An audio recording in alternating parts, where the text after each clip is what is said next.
తాకట్టులో ఉన్న మీ బంగారాన్ని విడిపించి ఆ రోజు ఆన్లైన్ రేటుకి మేము కొంటాం. Bhavani gold company. నమస్కారం, వెల్కమ్ టు సుమన్ టీవీ. నేను గీతాంజలి.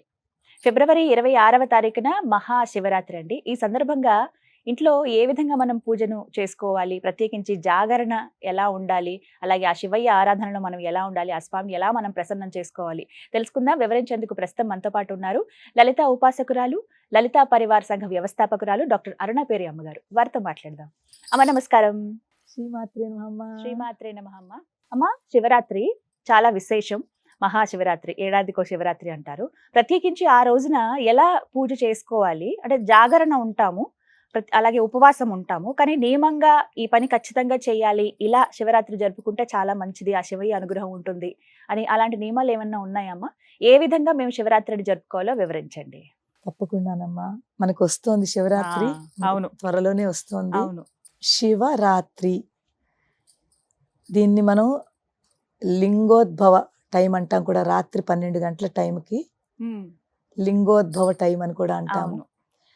అసలు ఈ లింగోద్భవం ఎలా జరిగింది, అది మనం శివరాత్రి అని పేరు ఎలా వచ్చింది, లింగోద్భవం ఎలా జరిగింది అది తెలుసుకుంటే అర్థమవుతుంది. ఇది జరిగిన ప్లేస్ అరుణాచలం. అరుణాచలం నేను చాలా షార్ట్ లో చెప్తాను, చాలా పెద్దది ఉంది, షార్ట్ లో చెప్తాను.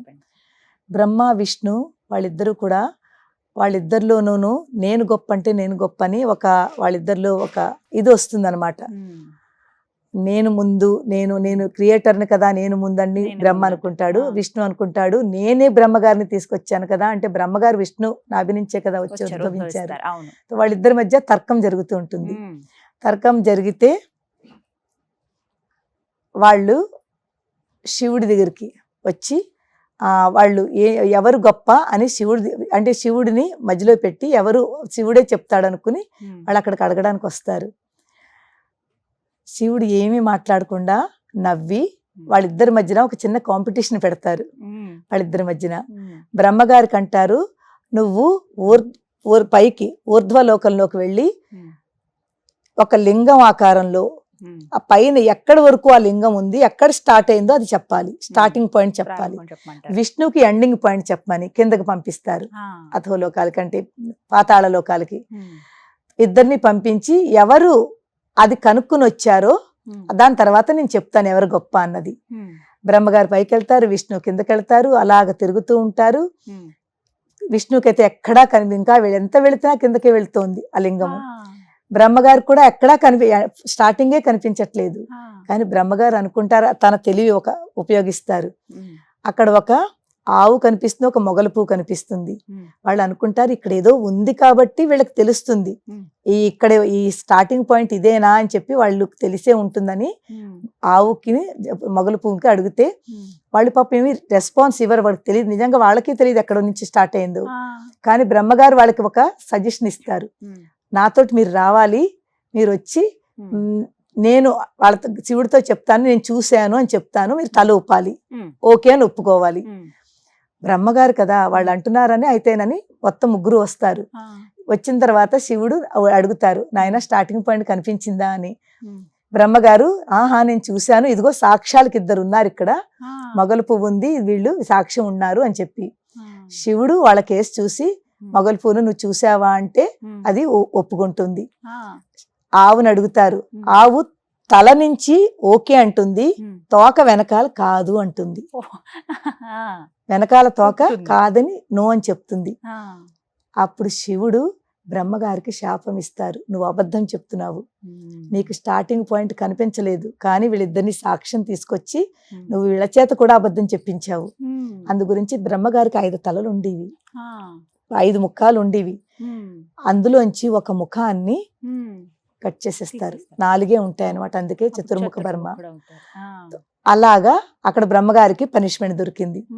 మొగల పువ్వు ఎంత వాసనమ్మా, ఎంత సువాసన ఉంటుంది, అక్కడ పెడితే దానికి పూర్తి రూమ్ అంతా స్ప్రెడ్ అయిపోతుంది. దానికి శాపము, నువ్వు పూజకు పనికిరావు, పూజకు పనికిరావు అని దానికి ఒక శాపము. ఆవుకి నీ పూజ ఎవరైతే చేస్తారో గోమాత కింద నీ ముఖం పూజ చేయరు, నీ వెనకాల పృష్ఠ భాగానికి పూజ చేస్తారు. పృష్ఠ భాగం కరెక్ట్ చెప్పింది, లేదు చూడలేదు అని చెప్పింది. అందు గురించి నీకు పృష్ఠభాగానికే పూజ అందుకుంటావు నువ్వు అని ఇలా అవుతుంది. రాత్రి అర్ధరాత్రి పూట ఒక లింగము అంటే ఆది అంతము లేని ఒక లింగోద్భవం ఏదైతే జరిగిందో అదే శివరాత్రి రోజున జరిగింది. అర్ధరాత్రి 12 గంటల తర్వాత లింగోద్భవం అంటారు దాన్ని. లింగం ఉద్భవించింది, తొలి లింగము ఉంది అనే ఒక ఆకారంతో లింగోద్భవ టైము లింగం ఉద్భవించింది. ఈ శివలింగము అంటే ఏమిటమ్మా అసలు? శివుడు అందుకు తర్వాత శివుడు ప్రతిమల కంట లింగములకి ఎక్కువ పూజ చేస్తారు.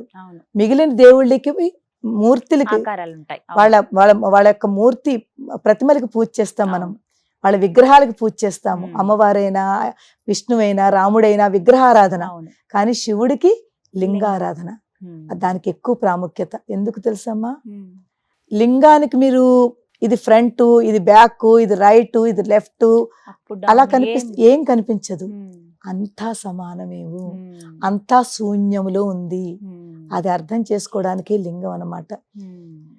ఇది కాలు, ఇది చెయ్యి, లేకపోతే ఇది ఇష్టు, అన్ని సమానమే. 4 దిక్కులు సమానమే. ప్రపంచం అంతా ఒకే శక్తిలో నడుస్తోంది. దానికి చెప్పడం గురించే ఆ లింగం అన్నమాట. ఆ లింగానికి మనం పూజ చేస్తాము. అంతా సమానమేను, సమానత్వము, అది ఒకటి. తర్వాత శివరాత్రి రోజునమ్మ ప్రతి వాళ్ళు చేసుకోవాల్సింది ఏమిటి? ఉపవాసం ఎందుకు ఉండాలి? ఉపవాసము అంటే ఏమిటి? ఉపవాసము దేవుడికి దగ్గరగా ఉన్నదాన్నే ఉప అంటే దగ్గర, వాసము అంటే ఉండడం. భగవంతుడికి దగ్గరగా ఉండి భగవత్ నామస్మరణ చేసుకుంటూ రోజంతా గడపడము. భోజనం దగ్గరికి వచ్చేసరికి మనం ఉపవాసం రోజున ఎంత తక్కువ తింటే మన దైవం మీదకి దృష్టి వెళుతుంది. అందుకు చేస్తారమ్మా. రోజంతా తినేసి మనం దేవుని తలుచుకుంటుంటే మనకు భోజనం మీద మిగిలిన వాటి మీదగా ఎక్కువ దృష్టి వెళుతుంది. మీరు ఒక్కసారి మీరు ఎప్పుడైనా నేను మన ఏకాదశి ఉపవాసము ఏ రోజైనా ఉపవాసం చేస్తే 2 రకాలు. ఒకటి సైంటిఫిక్ గా కూడా చాలా మంచిది, ఆధ్యాత్మికంగా కూడా చాలా మంచిది. మన దృష్టి అంతా కూడా ఇంకా ఇవాళ ఏం వండాలి, ఏం తినాలి, ఇవేమి లేకుండా ఇంకా భోజనం మీద దృష్టే వెళ్ళదు. మనం కాస్త ఉన్న టైం అంతా కూడా దైవనామస్మరణ చేసుకుని మంచి పనులు చేస్తాము. ఉపవాసం ఉన్నప్పుడు మనసు ప్రశాంతంగా ఉంటుంది కదమ్మా. ఈ ప్రశాంతత ఇలా ఉన్నప్పుడు మనం చేసి ప్రతి పని చాలా మంచి పని చేస్తాం, మంచి కర్మలు చేస్తాము. మంచి కర్మలు చేసి మంచి పనులు చేస్తుంటే ఇందులోనే ఆ భగవంతుడు ఉన్నాడు. భగవంతుడు అనేది ఇక్కడ అక్కడ కాదు, అంతే కదా, ప్రతి అంశంలోనూ ఉన్నాడని, ప్రతి దాంట్లోనూ ఉన్నాడు. మన భావనలో, మన ఆలోచనల్లో, మన మనసులో ఇవంతా ఎప్పుడైతే మనం ఉపవాసం ఉంటామో మన భావన బాగుంటుంది, మన ఆలోచన బాగుంటుంది, మన పనులు బాగుంటాయి. అందులోనే దేవుడు ఉన్నాడు. ఎప్పుడైతే ఆ దేవుడి దగ్గర ఉంటామో, ఎప్పుడైతే కనెక్ట్ అవుతామో, ఆ ఉపవాసము దేవుని దగ్గరగా ఉంచి మనకి చాలా శక్తిని ప్రసాదిస్తుంది. ఒక చక్కటి ఎనర్జీ ఫామ్ అవుతుంది మనలోను రోజంతాను. ఆ రోజంతా మీరు ఎవరైనా చెయ్యని వాళ్ళు కూడా చేసి చూడడం, ఒక్క రోజైనాను చేసి. శివరాత్రికి అయితే శివరాత్రి ఒకటి, ఏకాదశి 2 కూడా ఉంటూ ఉంటాయి. ఈ శివరాత్రికి మీరు రోజంతా పళ్ళు తినండి, పాలు తాగండి, కాఫీ టీలు తాగండి. అలానే కఠిన ఉపవాసం అని ఏమి తినకుండా, మంచినీళ్ళు తాగకుండా కూడా కాదు. మీ శరీరాన్ని బట్టి, మీ ఆరోగ్యాన్ని బట్టి, మీకు ఎవరికి ఏది ఎలా కావాలో, షుగర్ పేషెంట్లు ఉన్న వాళ్ళు, పెద్దవాళ్ళు ఉంటారు, అలాంటి వాళ్ళు కాస్త ఏదో ఒకటి వాళ్ళకి నచ్చింది భుజించండి. కానీ తక్కువ, ఎంత అవసరమో అంతే తీసుకోండి. ఆ రోజున చేసి చూడండి. మీకు ఏమీ తినకపోయినా కూడా మీ బాడీ ఎంత శక్తిగా ఉంటుందో, మిగిలిన రోజుల్లో చెయ్యలేని ఎనర్జీగా పనులు, ఎనర్జెటిక్ గా ఉంటూ ఆ రోజు ఇంకా ఎక్కువ చేస్తాము. అంత ప్రశాంతంగా ఉంటుంది మనసు. అది ఉపవాసం యొక్క ఇది. రాత్రి వరకు ఉపవాసం ఉంటాము. రాత్రి మనకి ఈ లింగోద్భవ టైంలో జాగరణ చేస్తాము. జాగరణ ఎందుకు చేస్తామంటేనమ్మా, శివరాత్రి ఏ రోజు వస్తోంది? అమావాస్యకు ఒక రోజు ముందు. ఎంత అద్భుతమైన రోజు అంటే చతుర్దశి అంటాం మనం. శక్తులు ఏదైతే ఉంటాయనమ్మా, రోజంతా కూడా మనకి ఈ శక్తి స్వరూపాలు ఏదైతే తిరుగుతాయో, చీకటి శివరాత్రి అంటే అమావాస్యకు ఒక రోజు ముందు అంటే ఒక చీకటి ఉంటుంది, అంధకారము. అంధకారం అంటే రాత్రిపూట ఏమిటి ఉంటుంది, కామ్గా ఉంటుంది, ప్రదేశం అంతా కూడా చాలా కామ్గా, అందరూ నిశ్శబ్దంగా ఉంటుంది. నిశ్శబ్దంగా ఉంటుంది. అవునమ్మా. నిశ్శబ్దంగా ఉన్నప్పుడు ఈ శక్తులు ఏవైతే ఉంటాయో ఉమ్. ఆ శక్తులు యాక్టివేట్గా ఉంటాయి.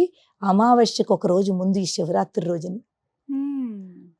ఆ శక్తి స్వరూపాలు కూడా అలా చాలా యాక్టివేట్గా ఉంటుంది. ఉంటాయి. ఎప్పుడైతే మనం జాగరణ చేస్తామో, ఉమ్. ఉపవాసం ఉండి జాగరణ చేసి రాత్రి 12 వరకు 12:30 వరకు ఉంటామో, ఉమ్. ఆ శక్తి ఎనర్జీ, శక్తి అంటే ఎనర్జీలు, ఎనర్జీ. ఆ ఎనర్జీలంతా కూడా మన లోపలికి వచ్చి మనని ఆ శక్తివంతంగా చేసి, మనకు తెలియని ఒక మహాశక్తి మన లోపల ఫామ్ అయిపోతుంది ఓ, అందుకని జాగరణ ఇమ్మంటారు. చేస్తే. ఉమ్. ఎందుకంటే తెలివిగా ఉంటాము. అవును. ఒకటి రాత్రి ఉమ్.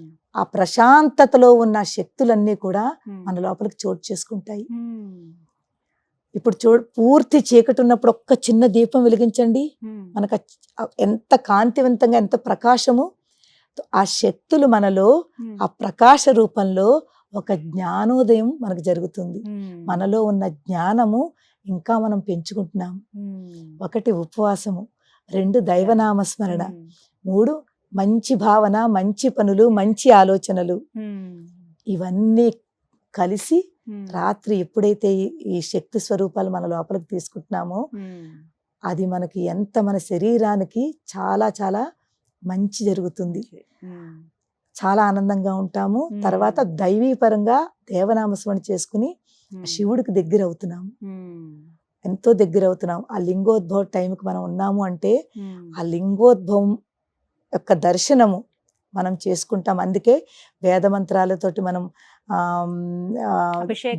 రుద్రం అది చదువుకుని అభిషేకాలు. ఎందుకంటే మంత్రశక్తి ఆ టైంలో మంత్రాలకి చెప్పాం కదా, ప్రశాంతతగా ఉన్నప్పుడు ఆ మంత్రశక్తులు 10 టైమ్స్ పెరిగిపోతుంది. ఈ మంత్రాలకు ఉన్న శక్తి 10 టైమ్స్ పెరిగిపోతుంది. నార్మల్గా డే టైంలో చేసిన దానికి ఈ రాత్రి శివరాత్రి రోజున రాత్రిపూట చేసిన దానికి మనం చేసిన మంత్రం, ఒక్క మంత్రం చదివినా, ఒక్క స్తోత్రం చదివినా, ఒక్క స్తుతి చదివినా 10 టైమ్స్ దాని యొక్క ఎనర్జీ, దాని శక్తి పెరుగుతుంది. ఆ శక్తి మన ఇంట్లోనూ ఎక్కడ చేస్తున్నామో ఆ ప్రదేశంలోనూ మన లోపలికి డైరెక్ట్ ఫామ్ అవుతుంది. అంత ఎనర్జీ ఉందమ్మా, అంత శక్తి ఉంది, అంత ప్రాముఖ్యత ఉంది శివరాత్రికి.